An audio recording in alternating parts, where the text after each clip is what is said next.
Morning dear students, कैसे हैं आप सब। मैं सेल्फ बिलाल मिश्रा बहुत बहुत स्वागत करता हूं आपके कॉलेज के IGIC के यूट्यूब चैनल से। तो गाइस, आज के वीडियो लेक्चर में हम बात करेंगे tensely that is going to be discussed on the second part of the video lecture based on present continuous tense. आज का वीडियो लेक्चर है प्रेजेंट कंटिन्यूअस टेंस। ये पहला वीडियो हमने कवर किया था प्रेजेंट डिफरेंट टेंस में। तो प्रेजेंट कंटिन्यूअस टेंस, जिसको हम इम्परफेक्ट टेंस कहते हैं या प्रोग्रेसिव टेंस भी कहते हैं। तो कंटिन्यूअस का मतलब कोई काम जब जारी होता है ना, चलायमान होता है इसमें प्रेजेंट। तो देखिए, सबसे पहले हम स्ट्रक्चर को कवर करेंगे। ढांचा, स्ट्रक्चर मतलब होता है ढांचा। तो यानी ये टेंस के ढांचे में किन किन चीजों का समावेश होता है, इंक्लूडिंग होती है। तो सबसे पहली बात होती है आइडेंटिफिकेशन की, यानी पहचान। तो वाक्यों के अंत में रहा है, रही है, रहे हैं, रहा हूं, रही हूं, हिंदी वाक्यों के अंत में ऐसे चीजें, ऐसे वाक्यांश आते हैं। अच्छा, एक बात गाइस, अगर आपसे कोई पूछ ले कि कंटिन्यूअस टेंस की पहचान क्या होती है, तो कंटिन्यूअस टेंस की पहचान होती है रहा, रही, रहे। किसी भी कंटिन्यूअस टेंस का पहचान क्या होती है? रहा, रही, रहे। और प्रेजेंट की पहचान क्या होती है? हूं, है। तो दोनों को मिला करके भाई, ये कंटिन्यूअस का हो गया, ये प्रेजेंट का हो गया, ये कंटिन्यूअस का, ये प्रेजेंट का, ये कंटिन्यूअस का, ये प्रेजेंट का, ये कंटिन्यूअस का। तो दोनों मिलके क्या बन जाते हैं? प्रेजेंट का कंटिन्यूअस। अच्छा, पास्ट का कंटिन्यूअस हम करेंगे तो क्या होगा? रहा था, रही थी, रहे थे। तो कंटिन्यूअस में रहा, रही, रहे कॉमन होता है। रहा के बाद है जोड़ दें तो प्रेजेंट का कंटिन्यूअस बन गया। रहा के बाद था जोड़ दें तो पास्ट का कंटिन्यूअस बन गया। तो कंटिन्यूअस का मतलब रहा, रही, रहे। प्रेजेंट है हूं। ठीक है, ध्यान दीजिएगा, इसलिए मैंने आपको प्रेजेंट की अलग पहचान बताई थी। अब देखिए, हेल्पिंग वर्ब्स यानी सहायक क्रिया की बात करेंगे तो आई के साथ एम आता है। सिंगुलर यानी ही, शी, इट, सिंगल जैसे एक व्यक्ति का, एक वस्तु का बोध सिंगुलर कहते हैं, तो उसके साथ इज आता है। और प्लूरल, प्लूरल मतलब होता है बहुवचन। यू, वी, दे, या दो व्यक्ति हैं, राम और श्याम, नीतू और शीलू, एक से ज्यादा हैं, तो अंग्रेजी में प्लूरल होते हैं, क्योंकि द्विवचन का रूल नहीं होता। तो क्या हो जाएगा? आर। चलिए, हम मेन वर्ब को कवर करते हैं गाइस। मेन वर्ब ही मुख्य क्रिया या प्रिंसिपल वर्ब भी कहते हैं। तो फर्स्ट फॉर्म में आईएनजी जुड़ता है। आईएनजी हमेशा फर्स्ट फॉर्म में ही जुड़ता है गाइस। तो फर्स्ट फॉर्म में क्या जुड़ता है? आईएनजी जुड़ता है। The most important thing that we should note down, we should always memorize while making the sentence from Hindi to English or English to Hindi. Adverb, क्रिया विशेषण। तो क्रिया विशेषण कौन कौन होते हैं? नाउ, नाउ मीन्स अब या अभी। नाउ नहीं बोलते हम, कई बार क्या बोलते हैं? नाउ नहीं, हिंदी होती है नाउ। क्या होती है? नाउ। दूसरा शब्द है राइट नाउ, नहीं, right now. Now, right now. Right now means होता फिलहाल। जैसे फिलहाल मैं ऐसे गोल गोल हाथ घुमा रहा हूं। अभी क्या कर रहा हूं? अभी तो मैं खड़ा हुआ आपको पढ़ा रहा हूं। फिलहाल का मतलब है तो उस कंडीशन में, करंट। नाउ अडेज, नाउ अडेज मीन्स होता आजकल, है ना। So what's going on now days, आजकल क्या हो रहा है? Nothing, corona is going on everywhere now days. आजकल हर जगह कोरोना ही चल रहा है। सो ये चार चीजें हैं, आपको समझ लेना है और आपको क्या करना है? नोट डाउन करना है। ठीक है गाइस, तो चलिए अब हम आगे इसके फॉर्मूले स्ट्रक्चर को हम कवर करते हैं। तो चलो गाइस, अब हम बात करते हैं प्रेजेंट कंटिन्यूअस टेंस, जिसको हम इम्परफेक्ट टेंस बोलते हैं, प्रोग्रेसिव टेंस बोलते हैं, इसके अलग अलग स्ट्रक्चर के बारे में। हाँ गाइस, तो बेहतर होगा if you are just making notes with me, तो आप systematically step by step note करें। और जहां पे आपको समझ में ना आए कि ये चीज मैंने मिस की है, तो वीडियो को रिवर्स करके उसको रिव्यू करें, दोबारा देखें। तो गाइस देखिए, अफर्मेटिव हो या नेगेटिव हो, हेल्पिंग वर्ब दोनों में लगता है। प्रेजेंट इंडेफिनिट और पास्ट इंडेफिनिट के अफर्मेटिव में हेल्पिंग वर्ब नहीं लगते, कुछ उनका रूल होता है। तो मैंने प्रेजेंट इंडेफिनिट टेंस को कवर किया था लास्ट वीडियो में। इनके अलावा, दो टेंसेस के अलावा कोई भी ऐसा टेंस नहीं है जो अफर्मेटिव या नेगेटिव में बिना हेल्पिंग वर्ब के बने। तो देख, अफर्मेटिव है तब भी हेल्पिंग वर्ब लगेगा, और नेगेटिव है तो भी हेल्पिंग वर्ब लगेगा, नेगेटिव में नॉट लग जाएगा। तो सबसे पहले सब्जेक्ट आएगा, फिर हेल्पिंग वर्ब। अब हेल्पिंग वर्ब अगर सिंगुलर है तो सिंगुलर, एस फॉर सिंगुलर है तो आई, पी फॉर प्लूरल है तो आर, और आई है तो एम। जो होगा उसको हम लगा देंगे। नॉट नहीं शब्द है तो नॉट लगाएंगे, ठीक है। मेन वर्ब लगेगा तो मेन वर्ब का आईएनजी फॉर्म लगता है, उसके बाद कर्म लगता है, यानी किसके बारे में बात की जाए। तो अभी एग्जांपल में हम कवर करेंगे कर्ता कैसे पहचाने, क्रिया कैसे पहचाने, ऑब्जेक्ट यानी कर्म कैसे पहचाने, और एक्स्ट्रा वर्ड जो होते हैं अन्य शब्दों को कैसे पहचाने। तो ठीक है, अब देखिए बात करेंगे ये रूल क्या कह रहा है। जब हिंदी वाक्य के प्रारंभ में क्या शब्द हो तो व्हाट नहीं लगाते हैं, सब्जेक्ट के अनुसार हेल्पिंग वर्ब लगाते हैं, या तो इज लगाएंगे या तो एम लगाएंगे या फिर आर का यूज करेंगे। देखिए मैंने यहाँ पर कैपिटल लिखा, यहाँ पर स्मॉल लिखा, शुरू में जो आएगा उसका फर्स्ट लेटर हमेशा कैपिटल होगा, ठीक है। अब इसका फल लगे हाथ हम स्ट्रक्चर में देख लें तो सबसे पहले हेल्पिंग वर्ब, तो हेल्पिंग वर्ब मतलब एच भी नहीं लिखना, हेल्पिंग वर्ब या तो इज आएगा या एम आएगा या फिर आर आएगा। बहुवचन है तो आर, पी फॉर प्लूरल होगा तो आर, आई होगा तो एम और सिंगुलर होगा तो इज।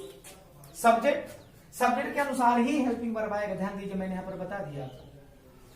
निगेटिव है तो नॉट लगाइए, नहीं तो मेन वर्ब का आईएनजी फॉर्म लाना है। ऑब्जेक्ट एक्स्ट्रा वर्ड लास्ट में, don't forget to use the question mark at last of the sentence.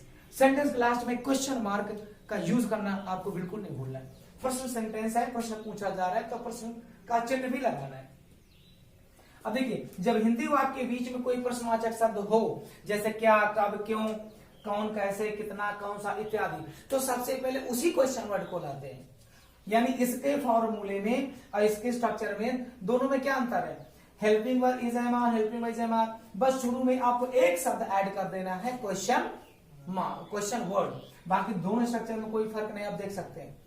Question word को आप शुरू में रख देंगे, उसके बाद हेल्पिंग वर्ब सब्जेक्ट के अकॉर्डिंग जाएगा, ध्यान देंगे, ठीक है। Question word, helping verb, subject not है तो नॉट लगाइए, मेन वर्ब आईएनजी करेंगे, ऑब्जेक्ट प्लस एक्स्ट्रा वर्ड यानी अन्य शब्द, लास्ट में इसमें भी क्वेश्चन मार्क लगेगा, ठीक है।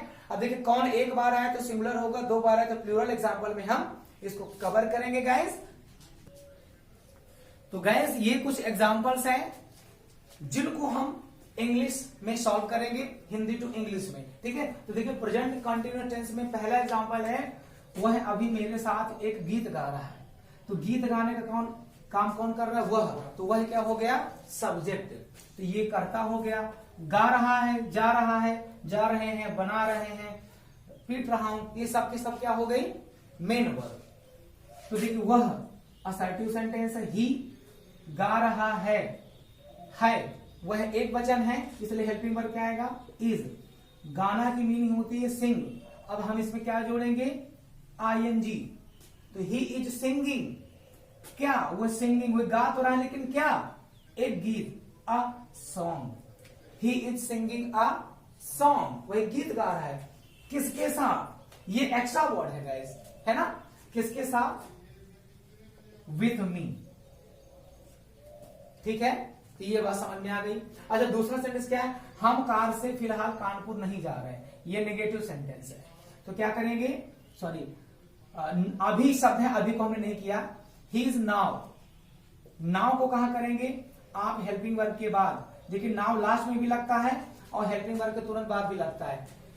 जब कोई ट्रांजिटिव वर्ब हो, ट्रांजिटिव वर्ब मतलब होता है सकर्मक क्रिया, जिस क्रिया का अपना एक खुद का ऑब्जेक्ट होता है उसको हम सकर्मक क्रिया कहते हैं, ट्रांजिटिव वर्ब कहते हैं इंग्लिश में।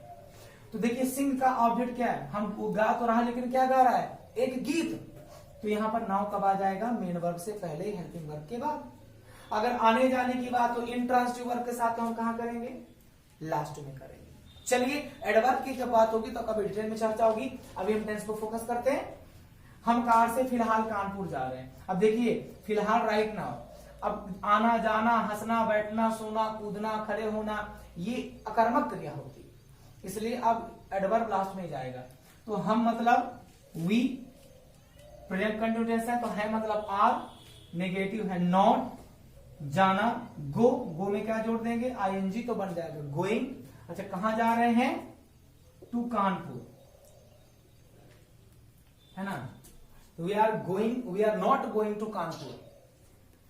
कब, फिलहाल, राइट नाउ, लेकिन कैसे, अब बात आती है कार से। तो देखिए कार से, ट्रेन से, रिक्शे से, फ्लाइट से, जहाज से, हम साधन का यूज करते हैं ट्रांसपोर्टेशन में, तो हमेशा क्या आएगा, बाई आएगा, बाई कार। अच्छा राइट नाउ को आप बाद में भी ला सकते हो, ये इशू नहीं होता है। जहाज से, बाय शिप, फ्लाइट से, बाय फ्लाइट, ट्रेन से, बाय ट्रेन, साइकिल से, बाय बाइसाइकिल, स्कूटी से, बाय स्कूटी, बाय बाइक। तो साधन क्या तुम्हें क्या लगाना है? बाय लगाना है।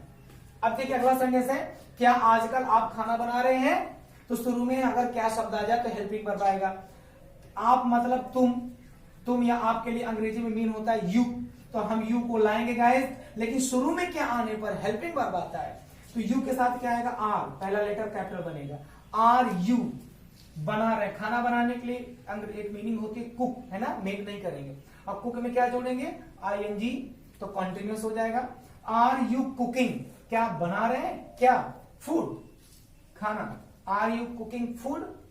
आजकल, नाउ आर डेज, आजकल। लास्ट में क्वेश्चन मार्क जरूर लगाएं क्योंकि प्रश्न पूछा जा रहा है। क्या आप आजकल खाना बना रहे हैं?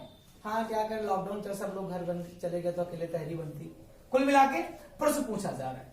अगला क्या है? क्या मैं तुम्हें छड़ी से पीट रहा हूं? क्या, तो शुरू में क्या आया तो हम हेल्पिंग वर्ब लगाएंगे, लेकिन पहला फोकस सब्जेक्ट को करेंगे। तो सब्जेक्ट कौन है? मैं, यानी आई हमेशा कैपिटल होता है। अब आई के साथ क्या आएगा? एम आई, पीटना, बीट, बीट मतलब पीटना, और आईएनजी जोड़ देंगे तो क्या हो जाएगा? रहा हूं, कंटिन्यूअस में चला जाएगा। किसे पीटना? तुम्हें, यू। अब देखिए करता इसमें क्या? मैं। पीटने का काम कौन कर रहा है? मैं। और पीटने का काम कौन कर रहा है? तुम। यानी मैं पीट रहा हूं तो मैं पीट किसे रहा हूं? तुम्हें या तुमको। तो तुम कौन हो गए? ऑब्जेक्ट। ठीक है, तो आई बीटिंग यू, छड़ी से। जब हम छड़ी है, मार्कर है, चाकू है, छुरी है, तलवार है, बंदूक है, लाठी है, अस्त्र शस्त्र का यूज करते हैं। मैं पेन से लिख रहा हूं तो विथ अ पेन, मार्कर से तो विथ मार्कर। आप जैसे छड़ी से मार दे, बंदूक से मार दे, लाठी से। जब अस्त्र शस्त्र का प्रयोग करते हैं, छोटी से कीली से लेकर बड़ी बड़ी मिसाइल तक, छोटे से पेन से लेकर बड़ी से बड़ी तलवार तक, छोटी सी छड़ी से लेकर बड़ी से बड़ी लाठी तक, बंदूक तक, तो हमेशा विथ का यूज होता है। तो कैसे पीट रहा हूं? छड़ी से, तो विथ आ स्टिक। ध्यान दीजिएगा, साधन के अर्थ में क्या लगाएंगे? बाई, और आप अस्त्र के इंस्ट्रूमेंट के यूज में क्या लगाएंगे? विथ। तो गाइस यहां तक आपको समझ में आया। अब हम अगले एग्जांपल लेते हैं। तो गाइस अभी कुछ एग्जांपल सिर्फ हम देखते हैं। क्वेश्चन वर्ड बीच में आया हुआ है, कहां? तो इस क्वेश्चन वर्ड को सबसे पहले हम लिखेंगे जिसकी मीनिंग होती है वेयर। क्वेश्चन वर्ड के बाद आपको हेल्पिंग वर्ब लाना है, लेकिन हेल्पिंग वर्ब लाने से पहले आपको फोकस क्या करना है? सब्जेक्ट को। आप मतलब ये सब्जेक्ट है, तो आपकी इंग्लिश होगी यू। देखिए वेयर के बाद एक लेटर, एक अक्षर लिखने की जगह छोड़ दो, सॉरी एक शब्द लिखने की, और यू कर दो। क्वेश्चन वर्ड के बाद हेल्पिंग वर्ब आती है। सर आपने सब्जेक्ट किया, हाँ, लेकिन हमने जगह छोड़ी। क्वेश्चन वर्ड के बाद फोकस कहां करना है? सब्जेक्ट को, यू। तो यू क्या होता है? प्लूरल में, यानी प्लूरल यू के साथ क्या आएगा? आर। जी हाँ, क्योंकि क्वेश्चन वर्ड के बाद हेल्पिंग वर्ड डायरेक्ट पिकअप करोगे तो क्या होगा? इज आएगा, एम, आर। कैसे करोगे? So need to focus on subject. Subject पर फोकस करो, सब्जेक्ट के अनुसार हेल्पिंग वर्ब। तो देखिए क्वेश्चन वर्ड, हेल्पिंग वर्ब और सब्जेक्ट। नॉट तो है नहीं, मेन वर्ब गो, गो में लग जाएगा आईएनजी। अभी मतलब है नाउ। ये लीजिए अगला क्वेश्चन। सुजीत अपने दोस्त को गाली क्यों दे रहा है? क्यों मीन्स व्हाई।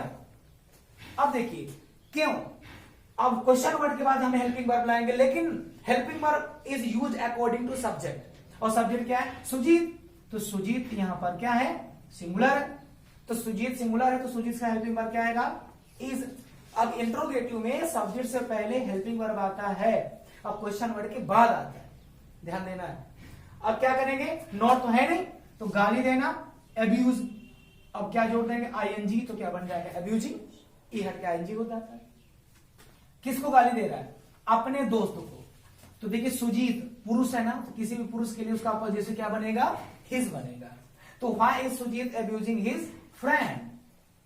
ये देखिए लास्ट में क्वेश्चन मार्क लगाना नहीं भूलेंगे तो सेंटेंस हमारा गलत हो जाएगा। अगर यहां होता अपने दोस्तों को तो हिज फ्रेंड्स हो जाता।